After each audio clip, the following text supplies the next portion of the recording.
राधे राधे बंधुओं, बहुत स्वागत है आपका हमारे डिजिटल प्लेटफॉर्म स्तुति पर। बंधुओं, इस वीडियो में चर्चा करेंगे कि इस साल चैत्र मास के कृष्ण पक्ष की पाप मोचनी एकादशी का व्रत किस तारीख को रखना शुभ होगा।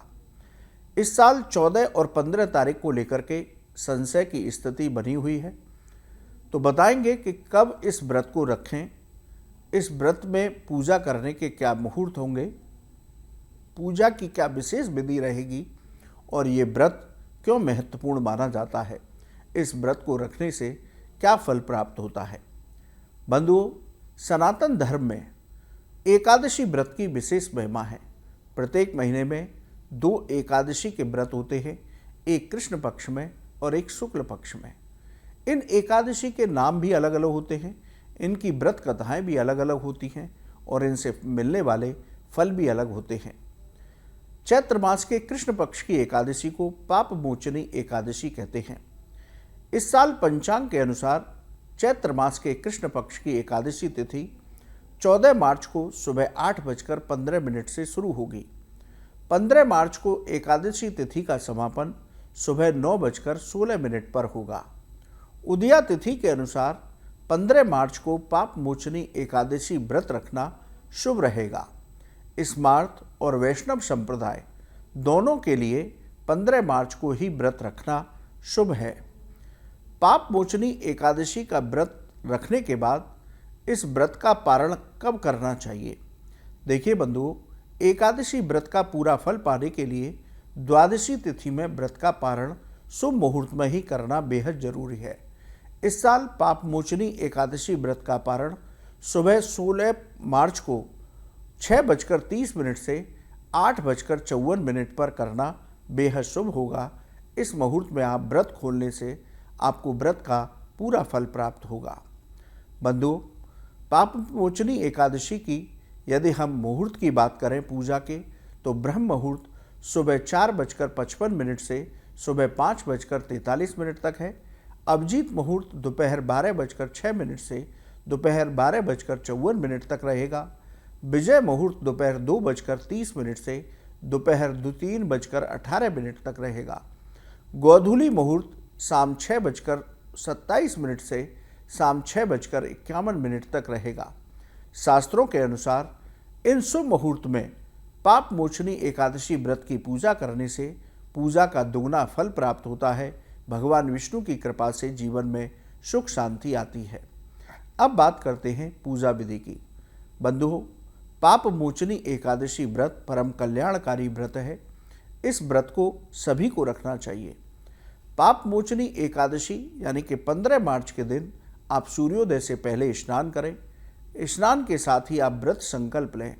स्वच्छ वस्त्र पहन करके भगवान लक्ष्मी नारायण की पूजा करें। उत्तर पूर्व दिशा में एक चौकी बिछाएं। चौकी पर भगवान लक्ष्मी नारायण के श्री विग्रह की स्थापना करें। यदि आपके यहाँ शालिग्राम शिला है तो उसको भी चौकी पर स्थापित करें। भगवान लक्ष्मी नारायण का गंगा जल से अभिषेक करें।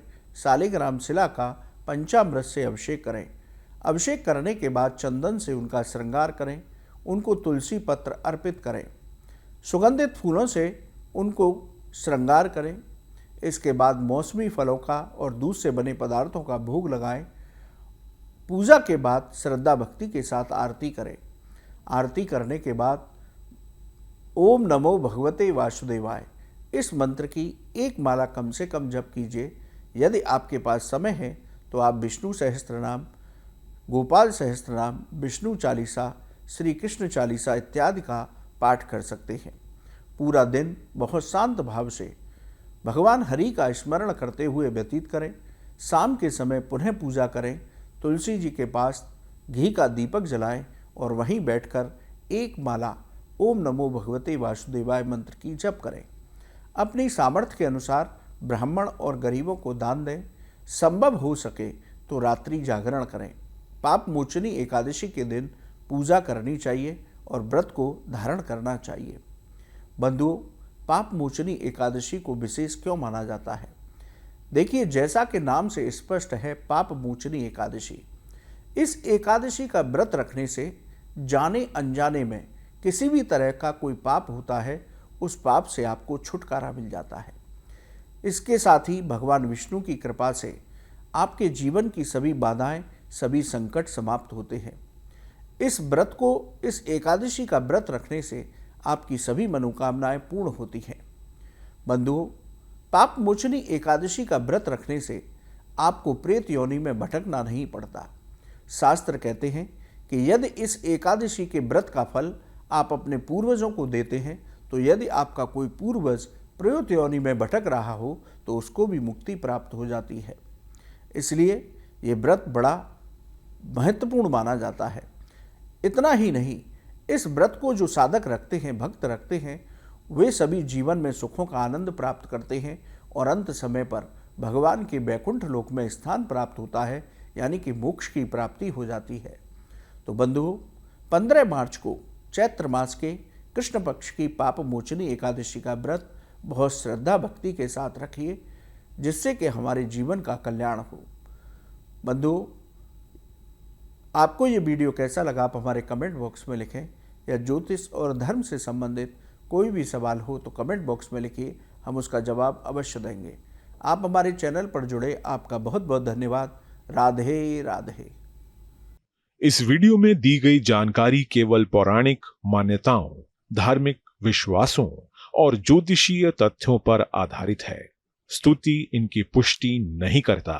किसी भी उपाय को अपनाने से पहले संबंधित विशेषज्ञ से सलाह जरूर लें।